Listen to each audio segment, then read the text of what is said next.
Apa kamu tahu Indonesia akhirnya tercatat sebagai anggota penuh blok ekonomi BRICS setelah sebelumnya hanya berstatus sebagai negara mitra?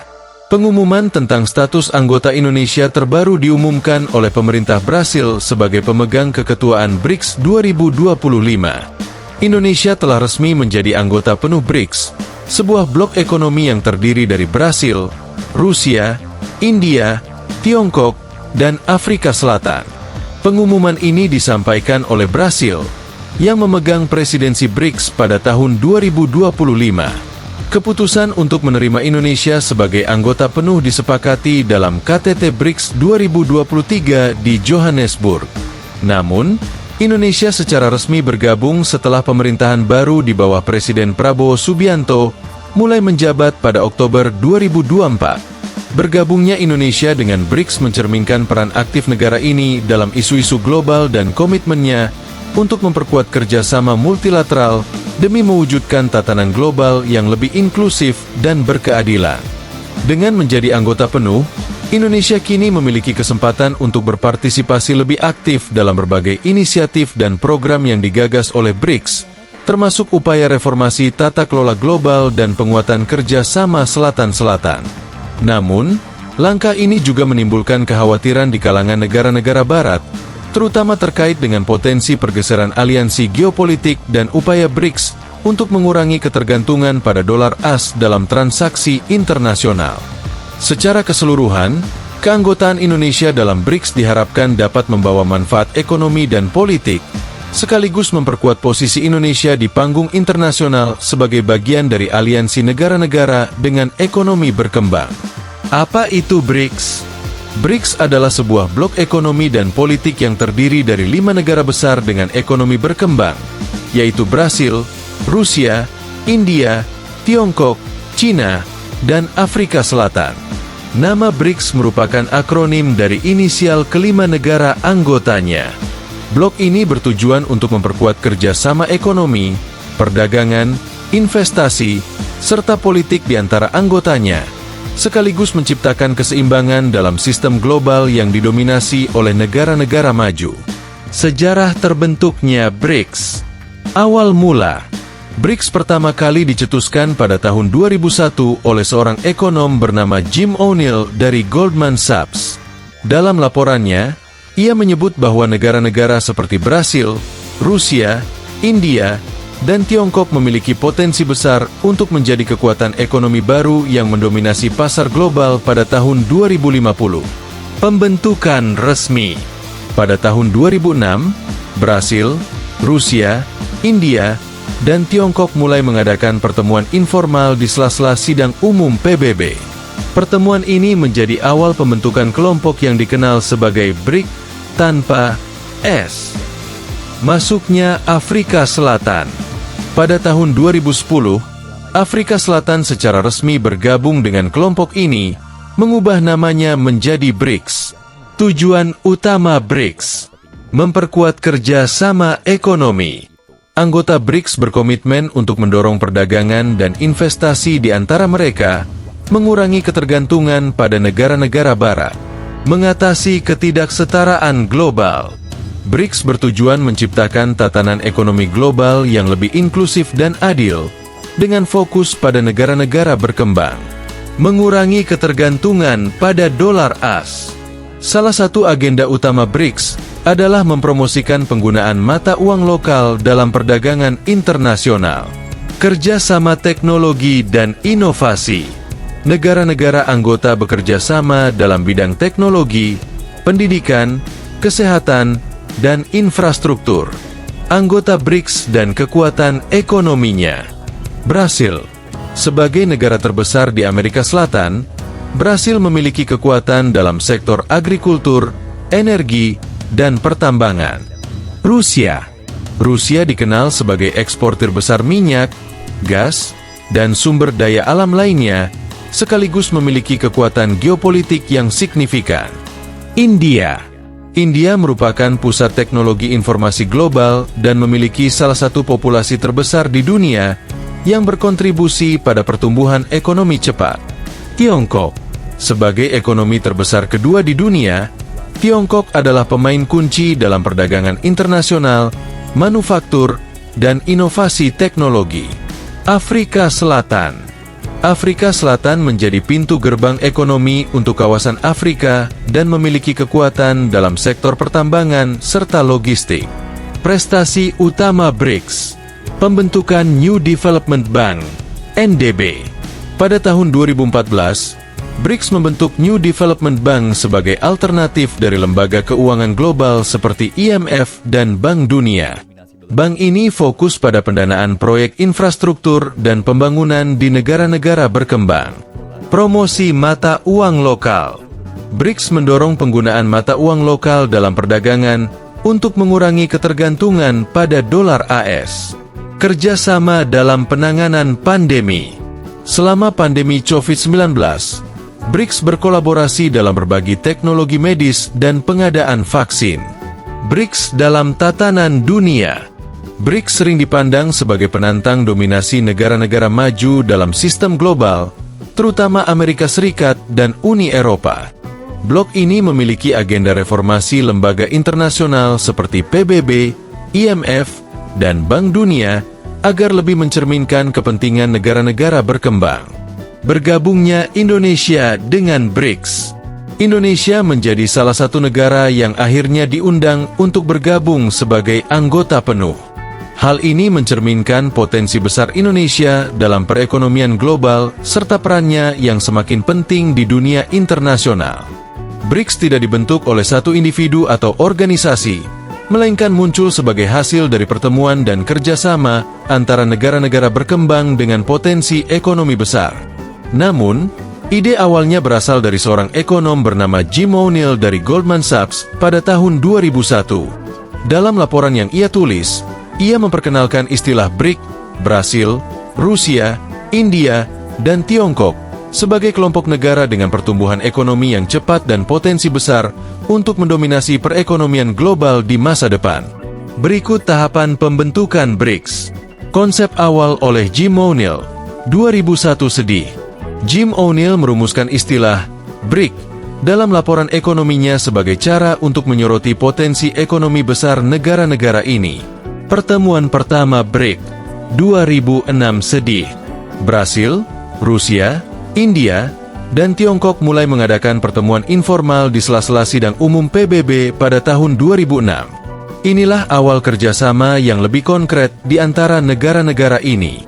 Pembentukan resmi, 2009 sedih. Pada tahun 2009, BRIC mengadakan KTT pertama di Yekaterinburg, Rusia, dan resmi menjadi kelompok ekonomi dan politik yang terorganisir.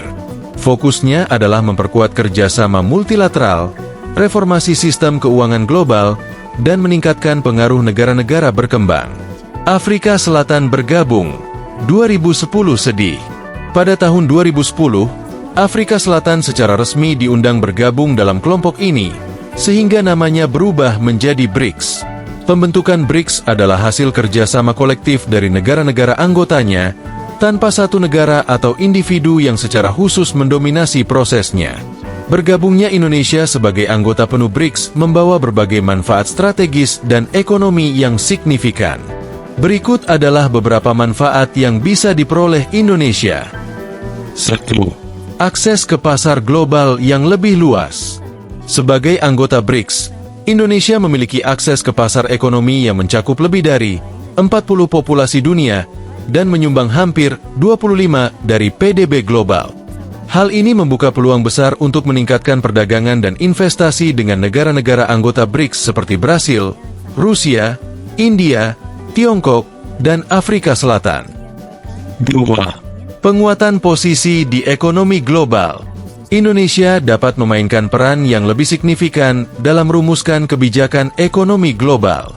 Sebagai anggota BRICS, Indonesia akan memiliki suara yang lebih kuat dalam diskusi terkait reformasi sistem keuangan internasional, seperti di IMF dan Bank Dunia. 3. Peluang investasi dan infrastruktur. BRICS memiliki New Development Bank, NDB, sebuah lembaga keuangan yang fokus pada pendanaan proyek-proyek pembangunan infrastruktur dan pembangunan berkelanjutan. Indonesia berpotensi menerima pendanaan untuk proyek-proyek besar seperti jalan tol, energi terbarukan, dan infrastruktur digital. 4. Diversifikasi mitra ekonomi. Dengan menjadi bagian dari BRICS, Indonesia dapat mengurangi ketergantungan pada negara-negara barat seperti Amerika Serikat dan Uni Eropa. BRICS memberikan peluang untuk memperkuat hubungan ekonomi dengan negara-negara berkembang lainnya yang memiliki pertumbuhan ekonomi tinggi. 5. Penguatan kerjasama multilateral. Sebagai anggota BRICS, Indonesia dapat meningkatkan kerjasama di berbagai bidang, seperti teknologi dan inovasi, mendapat akses ke transfer teknologi dari negara-negara anggota, energi, kerjasama dalam pengembangan energi terbarukan dan pengurangan emisi karbon, pertanian, kolaborasi untuk meningkatkan ketahanan pangan dan teknologi pertanian. 6. Dukungan dalam tantangan global. Indonesia dapat memanfaatkan BRICS sebagai platform untuk menghadapi tantangan global bersama, seperti perubahan iklim, ketahanan energi, dan ketidaksetaraan ekonomi. Solidaritas negara-negara anggota BRICS juga penting dalam menghadapi potensi krisis ekonomi global. 7. Promosi produk dan budaya Indonesia. Keanggotaan di BRICS memberikan kesempatan bagi Indonesia untuk mempromosikan produk unggulan seperti komoditas, CPO, karet, kopi, serta memperkenalkan budaya dan pariwisata ke negara-negara anggota BRICS. 8. Stabilitas ekonomi domestik. Dengan memperluas jaringan kerjasama melalui BRICS, Indonesia dapat mengurangi dampak dari volatilitas ekonomi global dan memperkuat stabilitas ekonomi domestik. Agar Indonesia dapat bergabung ke organisasi serupa BRICS atau membentuk aliansi ekonomi global lainnya, langkah-langkah berikut dapat dilakukan. 1. Meningkatkan stabilitas ekonomi domestik. Indonesia harus memperkuat fundamental ekonominya agar lebih kompetitif di tingkat global. Ini meliputi menjaga pertumbuhan ekonomi yang stabil, mengurangi defisit transaksi berjalan, memperkuat nilai tukar rupiah. Langkah-langkah ini akan meningkatkan daya tarik Indonesia sebagai mitra strategis dalam organisasi multilateral. 2. Diversifikasi mitra dagang. Indonesia perlu memperluas mitra perdagangan ke negara-negara berkembang yang memiliki potensi pertumbuhan tinggi, seperti Afrika dan Amerika Latin. Ini akan menunjukkan bahwa Indonesia memiliki jaringan kerjasama ekonomi yang luas dan strategis. 3. Meningkatkan peran di forum internasional. Indonesia harus terus aktif dalam forum internasional seperti G20, ASEAN, WTO, COP, Conference of the Parties terkait perubahan iklim. Keterlibatan aktif ini menunjukkan komitmen Indonesia dalam kerjasama global, menjadikannya kandidat kuat untuk bergabung dengan aliansi global baru. 4. Memperkuat posisi di ASEAN. Sebagai pemimpin di ASEAN, Indonesia dapat menunjukkan kemampuan dalam memobilisasi kerjasama regional. Prestasi ini dapat menjadi modal penting untuk bergabung ke aliansi global yang lebih besar, termasuk BRICS. 5. Meningkatkan daya saing ekonomi. Indonesia harus terus meningkatkan produktivitas nasional melalui peningkatan SDM, investasi dalam pendidikan dan pelatihan kerja, infrastruktur, mempercepat pembangunan infrastruktur modern, transformasi digital, mendorong adopsi teknologi di berbagai sektor. Langkah ini akan membuat Indonesia lebih menarik sebagai mitra strategis ekonomi global. 6. Meningkatkan kerjasama dengan negara BRICS. Indonesia dapat lebih intensif menjalin kerjasama ekonomi dengan negara anggota BRICS, seperti membuka peluang investasi Tiongkok dan India di sektor infrastruktur, meningkatkan perdagangan dengan Brasil di sektor agrikultur, menjalin kemitraan strategis dengan Rusia di sektor energi. Interaksi yang lebih intensif akan membuat Indonesia lebih dikenali dan dianggap cocok untuk menjadi bagian dari organisasi global serupa BRICS. 7. Meningkatkan stabilitas politik dan hukum. Kepastian hukum, stabilitas politik, dan transparansi pemerintahan sangat penting untuk membangun kepercayaan negara lain. Negara-negara anggota organisasi global mencari mitra yang dapat diandalkan untuk kerjasama jangka panjang. 8. Fokus pada isu global yang relevan. Indonesia dapat menonjolkan diri sebagai pemimpin dalam isu-isu global seperti perubahan iklim, energi terbarukan, ketahanan pangan. Dengan fokus pada isu-isu ini, Indonesia dapat memperkuat citranya sebagai negara yang relevan dalam diskusi global. 9. Memanfaatkan potensi ekonomi berbasis sumber daya alam. Indonesia memiliki kekayaan sumber daya alam seperti nikel, batu bara, dan sawit yang diminati secara global. Dengan mengelola sumber daya ini secara berkelanjutan dan strategis, Indonesia bisa menjadi pemain penting di pasar global. 10. Melobi dan membangun dukungan internasional. Lobi diplomatik melalui jalur bilateral dan multilateral sangat penting. Indonesia dapat memanfaatkan perannya dalam G20 dan ASEAN untuk membangun dukungan dari negara-negara anggota yang mungkin sudah menjadi bagian dari organisasi global tersebut. Kesimpulan, BRICS adalah simbol dari perubahan tatanan global yang semakin multipolar. Kelompok ini bukan hanya tentang ekonomi, tetapi juga tentang menciptakan dunia yang lebih inklusif, adil, dan berkeadilan bagi semua negara. Sebagai bagian dari komunitas internasional, BRICS berkomitmen untuk membawa perubahan yang positif bagi seluruh dunia, terutama bagi negara-negara berkembang. Keanggotaan Indonesia di BRICS tidak hanya meningkatkan posisi strategis di tingkat global, tetapi juga membuka peluang besar untuk pertumbuhan ekonomi, pengembangan infrastruktur, dan diversifikasi mitra kerjasama. Hal ini akan berdampak positif pada pembangunan berkelanjutan dan kesejahteraan rakyat Indonesia di masa depan. Indonesia harus fokus pada penguatan ekonomi, hubungan internasional, dan stabilitas politik untuk bisa masuk ke organisasi global seperti BRICS. Dengan mengembangkan posisi strategis, meningkatkan daya saing, dan memperluas kerjasama internasional, peluang untuk menjadi bagian dari aliansi ekonomi global akan semakin terbuka. Kelapa sawit dan nikel menjadikannya mitra yang menarik